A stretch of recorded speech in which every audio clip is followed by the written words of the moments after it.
Mayong buntag kanatong tanan. Aniya na usab kita karon sa tong hamubo nga pamalandong.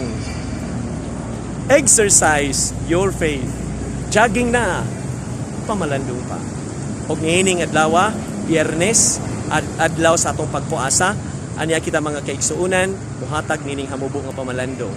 Og ato nga hinumduman nga kita giniyahan sa atong Ginoo. Busa, shout out diha sa akong igiagaw nga si Ariel Capoy nga nakaron sa Middle East. Uban sa ato ang mga tindira o sa ato ang mga sales lady diya sa atong nagkadaiyang mga tindahan, sa ato ang mga labasira diya sa merkado, o usab sa ato mga promodizers, ang ato mga ahente sa mga produkto.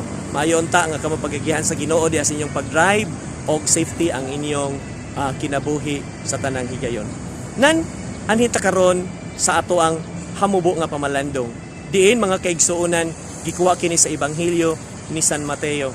Og mga kaigsuonan ko ni Kristo, naghagit ka nato atong Ginoo sa maong sambingay nga iyahang gitudlo kanato karon nga kita mga sulugoon, mga saop, mga igsuon. Nindot nga saop kay iyatang kitagaan sa tanan, iyatang gibilinan. Ikaduha, mao kini siya nga sa atong pagkasaop dili unta nato himuon ang pagpabaya sa atong kaugalingon. Nga mahimo tang lahi na kay sa iyang gitudlo kanato. Nga diin kitang tanan mga kaigsuonan baya sa atong pagkasaop, iyatang pagasumpon pangayuan ta sumala sa sambingay nga gibasa karon mga kaigsuonan. Ug unya ikatulo nga atong hinumduman nga ang Ginoo muhatag gyud siya mga chances kanato. Bisan nakasalata, nasaag ta mga igsuon, muhatag sa gigayon kanato. Nganuman kay Ginoo man siya sa gugma, Ginoo man siya sa tanan.